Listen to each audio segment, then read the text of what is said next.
Divine Right Monarchy for the Modern Secular Intellectual by Mencius Moldbug, March 19, 2010, narrated by an artificial intelligence based on the voice of Orson Welles, produced by Parker Banks at pbanks.net and youtube.com/pbanks. UR is one madman's search for existential anomalies in conventional belief systems. An anomalous belief is one that everyone, or at least everyone sane, believes, which is simply wrong. The anomaly is existential if it entirely invalidates the entire belief system, or at least that field in which it resides. If you discover such an anomaly, there are two possibilities. Either you are effectively insane, or everyone else is. For example, if you discover that our president, B.H. Obama, is in fact a giant alien predatory lizard, you are insane, or everyone else is. Fortunately, UR is not dedicated to critical analysis in presidential xenobiology or quantum physics or even mere philosophy. Rather, it restricts itself to economics, verse programming, and 20th century history, mainly the last. And of course, that your 20th century history is bad does not mean your 19th century history is any damned good. It probably isn't. And don't even start me on the 18th. Let me throw a quick anomaly at you to explain where I'm coming from with this. Globally, who is the most revered political figure of the present era? If you ask this question of a random sample of Americans, Americanized Europeans, etc., a significant percentage will say Nelson Mandela. Moreover, and more important, almost all of those who chose someone else will agree that yes, Nelson Mandela is a perfectly good answer to this question. Try this experiment. Get a friend of yours to agree with this statement. Then say, okay, now pretend I'm an alien. To planet Earth, I have just now come. And I don't know anything about Nelson Mandela. Really, nothing at all. You say, Nelson Mandela is the most revered figure of the present political era. So tell me, who was Nelson Mandela, and what did he do? Although this objection may produce some elaboration, the odds are overwhelming that the first answer you receive will be phrased in entirely magical terms. For example, your friend might say, Nelson Mandela led his people to freedom. This sentence, which though willfully egregious is not at all atypical, can be divided into four fragments. Nelson Mandela led his people and to freedom.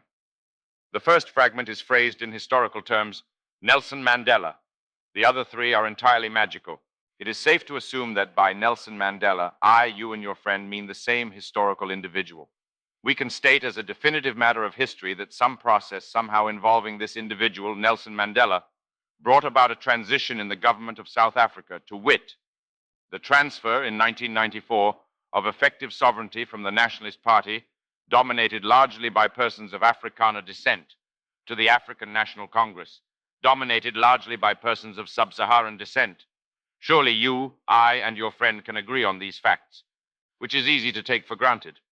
But absent in the case of many other magical figures in history, Romulus, Lycurgus, the Yellow Emperor, etc., the people who believed in Lycurgus and the Yellow Emperor, and there were many, did not even know if such individuals had ever existed, or if they did, we don't. So Nelson Mandela certainly earns his first point in this category. He exists. He is therefore entitled to be mentioned in a history of the 20th century, and not just in the chapter of its public myths. But in order to even begin to assess the magical parts of the claim, we have to interrogate the rest of the statement. For instance, led. What was Nelson Mandela's personal responsibility in the movement to end apartheid? Was he, individually, the person Nelson Mandela, a figurehead or an administrator, or both? He was certainly at least the first. Without Nelson Mandela, would apartheid still be firmly in the saddle? Or might some other figure have sufficed for the same purpose? Can an accurate account of history really canonize Nelson Mandela or anyone without asking basic questions of this sort? Moreover, if we were to perceive that movement behind Nelson Mandela without any particular interest in Nelson Mandela himself, how would we characterize it? The anti-apartheid movement does not mind being called by that name, but it was clearly in no way sui generis. For instance, it had substantial overlap with the anti-war movement, the Green movement, etc. And nor is it restricted to the present, but extends indefinitely into the recent past. If we wanted to describe this entire activist complex, perhaps across the entire 20th century, what would we even call it? I have a name. New Exeter Hall. Surely, if you're going to canonize Nelson Mandela, you must first define and evaluate the cause of which he was a part. Anything can appear as good if the good parts are defined without the bad. Somehow I suspect you have not heard from the prosecution in this case. Perhaps the prosecutor was shot in a police station bathroom. And then we have his people. Whose people are Mandela's and whose ain't? Please be specific. Or to freedom. Which individuals have gained which life options from the transition from nationalist to ANC rule? What were the oppressed peoples of South Africa allowed to do in 1995, which they weren't allowed to do in 1993? Please be specific. More broadly, who has experienced improved quality of government from this transition? Surely, if Mandela is the greatest political leader of the era, through his own personal initiative, he must have brought much better government to millions of people. Surely, if one sought an objective determination of the effect of changes in government on some group or groups X, you would say, did group or groups X experience better government under the old regime or the new regime? Furthermore, was this result, if surprising, surprising to the entirety of humanity?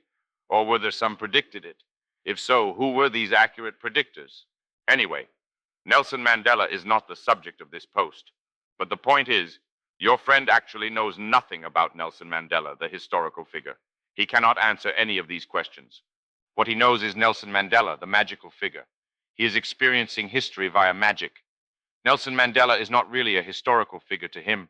Nelson Mandela is simply a saint in his TV age religion, which, like all major religions, practices magical thinking. I urge you to cease and desist from this practice. It is detrimental to the neurons. You will feel much better when you are all done with it. UR does not urge you to correct your historical interpretation of Nelson Mandela. If you want to, start here. This book is not at present available in the United States, but it looks quite riveting. UR does not urge you to replace your TV age religion, at least not with another TV age religion. UR urges you to finish entirely with the TV age, and the radio age, and the penny newspaper age, and even the pamphlet age. The 21st is a new century. It will think for itself. The digit change is arbitrary, I admit. But what excuse does the open mind need? To be a rational human being and to think about Nelson Mandela or any other individual whose picture your children might find in their friendly local kindergarten in the old magical way is simply to neglect your civic responsibility as a literate and civilized adult. A child acquires judgments by osmosis and keeps them by default. Adults can make an effort. What we find when we abandon magical thinking in our interpretation of the 20th century is that we know nothing at all about it. The magic is merely a veil. It is of no importance at all. What matters is the absolute and unrelieved ignorance which your TV-delivered reality conceals. This ignorance is to be approached with great humility and respect. In it lies the lives of many men who, like Nelson Mandela, existed, who, unusually for the historian, are living today. No, this is not another South Africa post, really. But I'd still like to mention a comment I saw recently somewhere out there on the hairy-backed boosphere. The poster, who I'll bet was a bit of a Nazi himself, recounted that he'd been talking to his aged father, who had flown with the RAF in World War II. "Son," his father said, or words to that effect, "I finally realized what the problem is. I was fighting for the wrong side." I don't believe this. Honestly, I don't believe any of the 20th century wars were good wars on any side. I would have tried to stay out of them, on all sides. Nonetheless, a British author has collected the perspectives of a large number of living World War II veterans, few of whom go quite so far as the aforementioned Afrikaner, but few of whom live in the new South Africa. If the selection is honest, almost all of those still living are amazed and horrified to see the results of the victory they fought for. This reaction, however righteous or wrongous, surely old people are not always right just because they're old, maybe they just don't get it, puts a blunt new twist on the latest blitz of World War II nostalgia. There is a terrible dishonesty in worshiping those of the past who would condemn you if they lived, and a still more terrible brazenness in doing so while some do live. This brazenness is in itself an existential anomaly. No one notices it. Who would? This is the blindness of the migraine, a sparkled spot that does not exist until you look at it and fail to see whatever was behind it. Surely something was. Ah, many worlds hides the spot.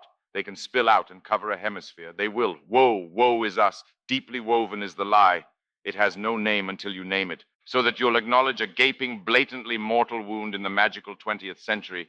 That is the tissue of quasi-mythical heroes and villains that forms your narrative of this period.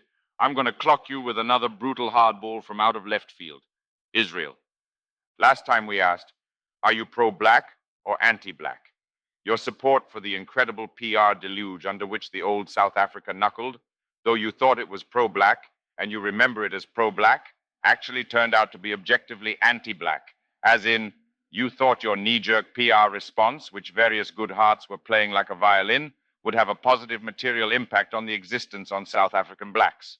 But it actually had a negative material impact, which is not to say, of course, that the end of apartheid had no positive impact on South African blacks.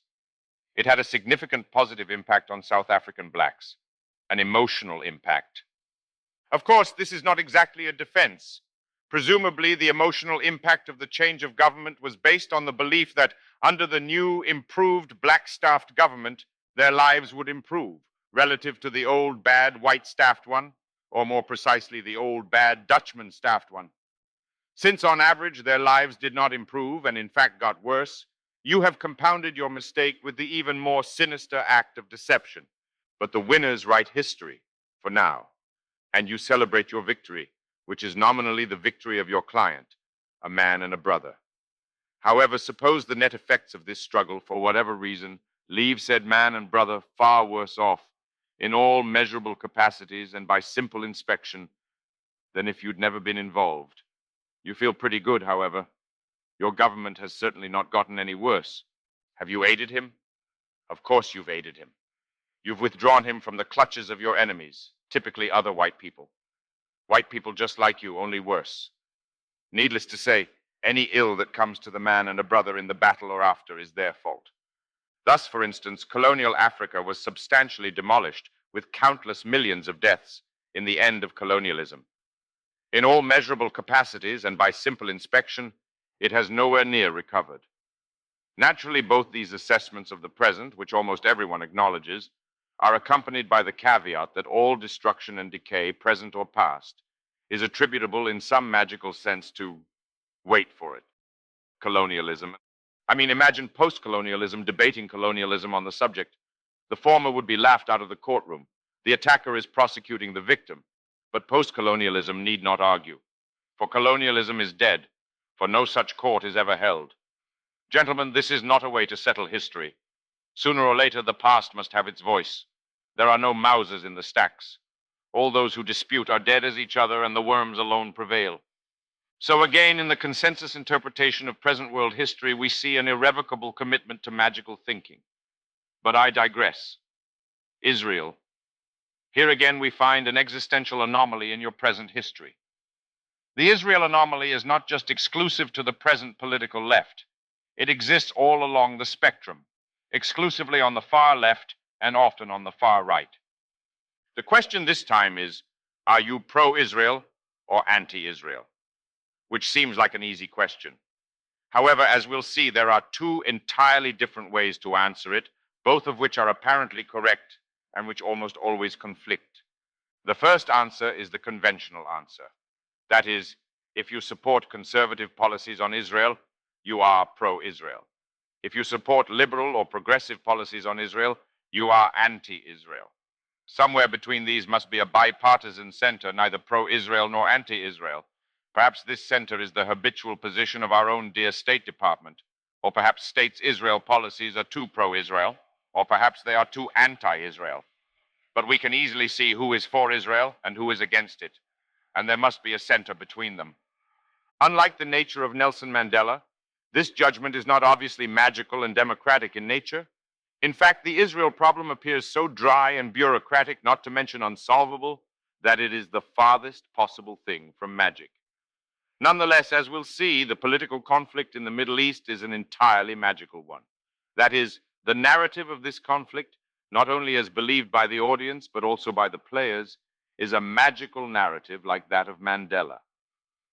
The actual history of the 20th century Middle East has nothing whatsoever to do with this narrative and is entirely unknown by almost everyone. You can see this easily. Why? Because the center of the American political spectrum is simply defined as the center of the Arab-Israeli conflict spectrum. There is no reason whatsoever to assume this correlation. For instance, it could be that all but the most extreme conventionally pro-Arab positions are in fact objectively pro-Israeli, or vice versa, because there is a second way to ask whether you are pro-Israel or anti-Israel. Like our African dilemma before, this is an objective process which does not depend in any way on public opinion. The results conflict completely with your consensus political perception. The objective polarity of your position is a function of the Middle Eastern policies you think your government, USG, should follow. This position is defined relative to an objective center, which is the classical position of neutrality, well known to classical international law. If you are neutral in a conflict, ideally, that conflict exists without you. You are careful to take no action which benefits one side more than the other. The parties to the conflict may be your neighbors, and if so, you must conduct yourself quite carefully to produce the practical effect of equivalent non-existence. Again, to be neutral in a conflict is to allow that conflict to proceed without your own intervention, active or passive. Therefore, USG is pro-Arab if a shift to neutral policies, as defined above, would favor Israel. It is pro-Israeli if a shift to neutral policies, as defined above, would favor the Arabs. The effect of neutral policies is that USG has no impact whatsoever on the conflict. Doesn't this sound like a reasonable objective position, which should be the same as the conventional position? Alas, it is anything but. The problem is that the Arabs, who are militarily much weaker than the Israelis, are imposing territorial concessions on the Israelis. For peace, the question is not whether the Israelis must cede land they now control the Arabs, but how much they must cede. This is a very unusual sort of peace, considering the military balance of power. Surely there is no Arab or Islamic power or combination of powers that could win a war with Israel? With no other party in the equation, the IDF could be ruling the Middle East, from Fez to Islamabad, in a month and a half. Surely this unseen dark planet, this behemoth nemesis of the post-war solar system, can be none other than USG itself.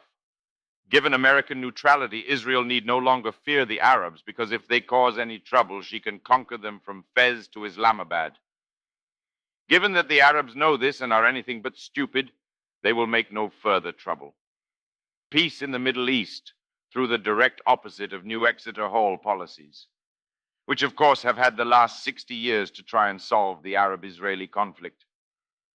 Therefore, we come to the following conclusions about the Arab-Israeli conflict. 1. The mainstream U.S. position is objectively pro-Arab and anti-Israeli. 2. U.S. involvement is at least plausibly the cause of the conflict. 3.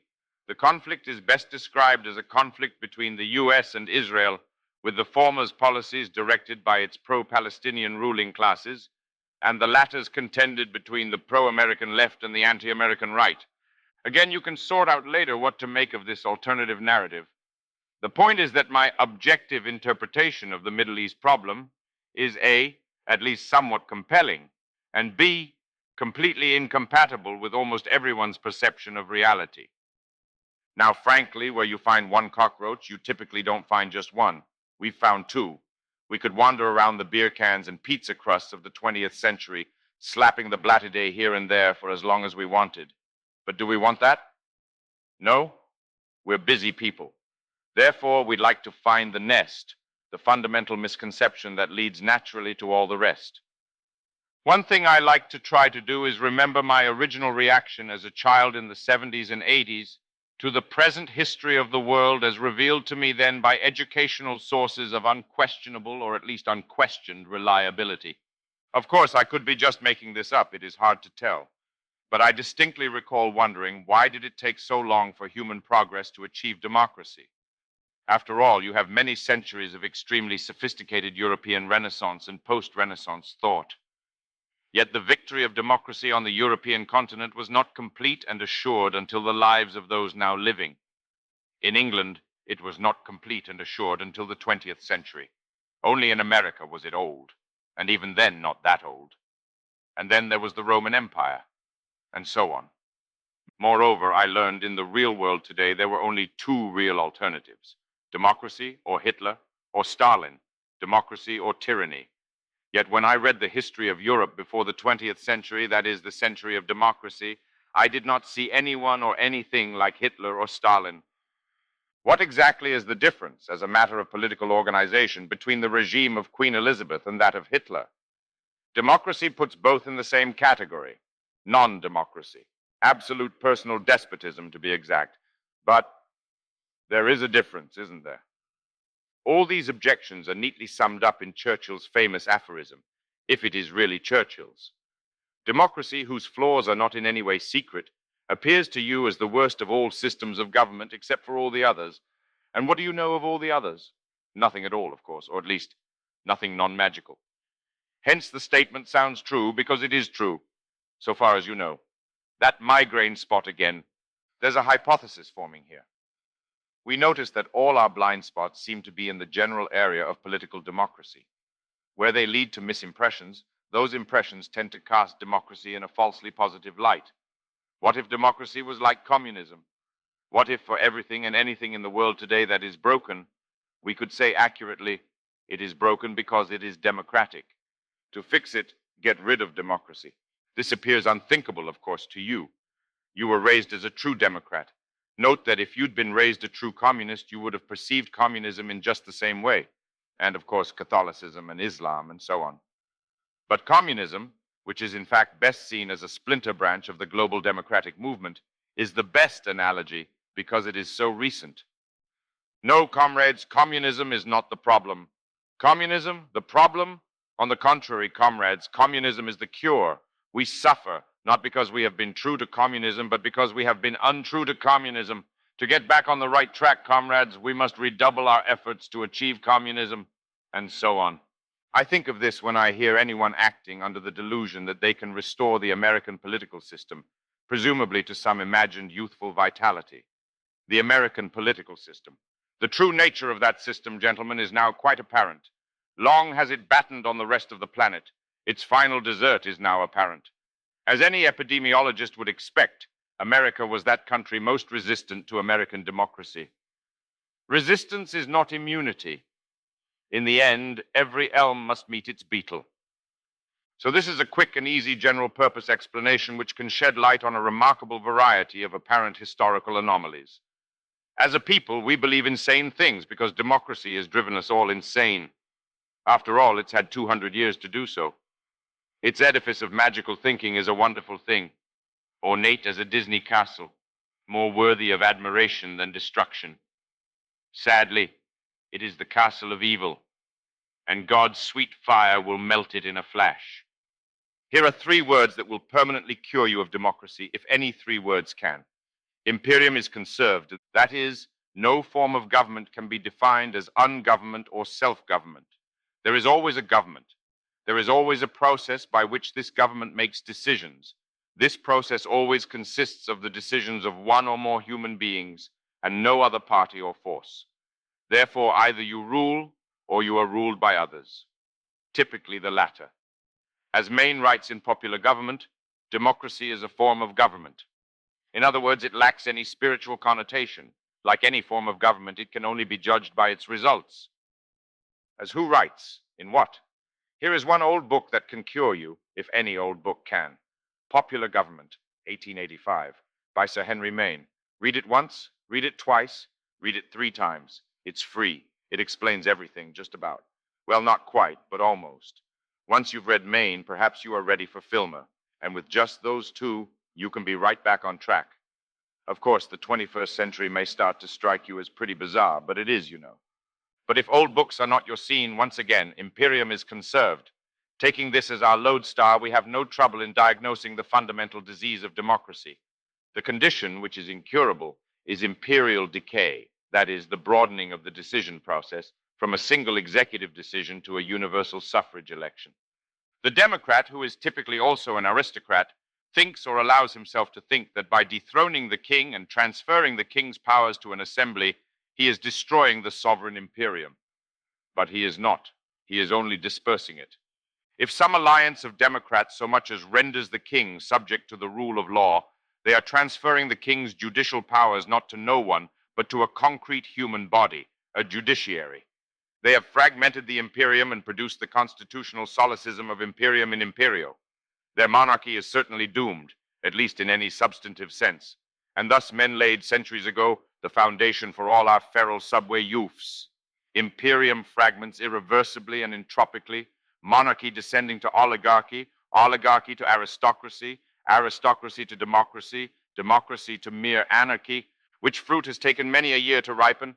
But what a fruit it is! Now at last we see it in its glory. No other recent day knew such a thing. Youfs, as Saint Exupéry wrote in the 40s, for centuries humanity has been descending an immense staircase whose top is hidden in the clouds and whose lowest steps are lost in a dark abyss. We could have ascended the staircase. Instead, we chose to descend it. At the bottom of the stairs, anarchy, hell, Haiti, Mogadishu, Lagos. For you they are waiting, for you, for you, for you, these hells, for you. Stop on the stairs, listen quietly. Hear Mogadishu in the blackness below, reeking of piss, waiting for you, purring, licking her chops. She wants you, you and your family. Anarchy is hungry, hungry, always hungry, insatiable, yet patient. And at the top, Versailles, Louis XIV, Elizabeth I, the greatness of Britain, the greatness of Europe, the fire of yesterday, untarnished by time, the glory of princes, cardinals in their red hats, black-robed Jesuits, terrible, intense. Against them, the burning martyrs of the Reformation. What a world, a gleaming cloud-born Olympia in the blue, far above our wet gray reality. Gentlemen, we have only our butts to turn around. Why not climb and fast? 2 steps in a jump, 3? No, there is a problem. It cannot be done. Imperium is conserved. Imperium decays and cannot in any way be made to undecay. Cold does not flow to hot. Power does not shrink. We cannot climb the stairs. At most sit on them and shiver in the deep fog, waiting. Sooner or later, Mogadishu will ascend. Must we come to it? It will come to us. Sooner or later. Sooner. No. There is one desperate way, and one only. Having descended for centuries, shambling, sitting, resting, going on, we cannot climb. Fast or slowly, at a walk or at a run. Climbing is impossible. Ascent is essential. There is only one way. We must leap in one bound to the top. The asymmetry is fundamental. Obey it. Divine right monarchy is very easy to understand, even for an atheist like me. We have already derived it. To an atheist, the king's authority must be absolute, not because he is appointed by God, but because he is appointed by no one. If someone appoints him, that man is king. If their roles are divided, the famous balance of powers or checks and balances, they will struggle and one or the other prevail. Probably the many over the few. Thus we see high tempers and fisticuffs in the chambers of state. The mice must be governed by the elephants, but all this trumpeting and trunk lashing alarms them. What if they begin to stomp? As imperium decays, the state becomes conflicted and incompetent, incapable of making good decisions or any at all. And at worst, of course, it actually fights itself. Thus, the modern divine right monarchist says, not that God has chosen any person or family to rule, but that sovereignty exists and someone must hold it. The more narrowly and stably held the imperium is, the safer it is. The emphasis on stability is essential because this answers the question we asked earlier, the difference between Hitler and Louis XIV. The difference is that the famous dictatorships of the 20th century were not stable royal dynasties or anything close. They rested entirely on the personal position of the dictator, whose absolute authority concealed contending factions at all times, and could at any time have shattered into those factions. If the mere death of a single human being, for instance, can result in regime change, a regime cannot be regarded as stable. It thus exists in a state of permanent, if suspended, civil war. This is very far from Filmer, and it can quite reasonably be expected to result in a gruesome variety of tyrannous manifestations, as of course was seen in the 20th century. A Bourbon Gulag or a Tudor Holocaust are entirely inconceivable. Even St. Bartholomew's was a peccadillo by the standards of a Marat, a Lenin, or a Mao. Why? Because imperium is conserved. A stable monarch has no reason to massacre the Jews or shoot the old Bolsheviks. Being stable, holding a monopoly of power, he has nothing to fear. Stalin and Hitler did. Hence, tyranny results not from the concentration of imperium, but from its dispersal. It matters, of course, who holds the scepter. But it does not matter as much as you think, so long as that individual is competent and sane. When we look at what Hitler did with Germany between 1933 and 1939, for instance, we tend to say, but on the other hand, he killed the Jews. Of course, Augustus held exactly the same position in Rome. If he killed the Jews, history does not record it. Hitler was a maniac. Augustus was not a maniac. We know what Augustus did. Cannot we marvel at what the Third Reich achieved with the knowledge that it was run by a maniac? In the hands of a non-maniac, what might it have done? In the hands of an Augustus, for instance. Well, somewhere in Germany in 1933, there might have been an Augustus or two, or even three. But Germany in 1933 was a democracy. And that democracy elected not Augustus, not Frederick the Great, not even Kaiser Bill. It elected, wait, who did it elect? Gee, I've forgotten already. I hate these migraines. An Austrian, I think. A sergeant, a private first class, someone like that. A man of the people, that's for sure. History is so confusing.